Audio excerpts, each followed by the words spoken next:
Hello guys, কেমন আছো তোমরা সবাই? আশা করি ভালো আছো, আমিও খুব ভালো আছি।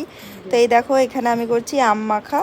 আমটাকে ভালো করে ধুয়ে ছুলে এবার আমি ওটাকে স্লাইস স্লাইস পিলার দিয়ে করে নিচ্ছি।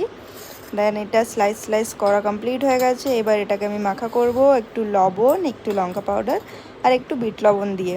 সো কে কে আম মাখা খেতে ভালোবাসো কমেন্ট করো অ্যান্ড লাইক করো। আমাদের এইখানে না সব সময় তুমি আম পাবে। আর এমন না যে ছোট ছোট বা সবে হয়েছে এরকম না, 12 মাস আম পাবে। আর খুব ভালো বড় বড় আম, টক মিষ্টি আমও পাবে আর একদম পুরোপুরি টক আমও পাবে। তো মার্কেটে গেছিলাম, তো মার্কেটে দেখলাম কাঁচা আম পাওয়া যাচ্ছে খুব সুন্দর সুন্দর, তো নিয়ে এসেছিলাম।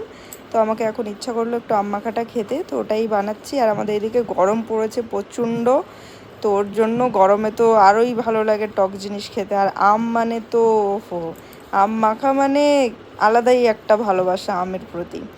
সো আম মাখা, এই যে আমি এখন ভয়েস ওভার দিচ্ছি, এটাতে আমার মুখে জল চলে আসছে। সো আমি এই যে এখন আম মাখাটা করে খেয়েছি। তো এই দেখো মোটামুটি মাখা হয়ে গেছে। এবার আমি আম মাখাটা এনজয় করব। আর কে কে ভালোবাসো আম মাখা খেতে অবশ্যই লাইক অ্যান্ড কমেন্ট করে দিও।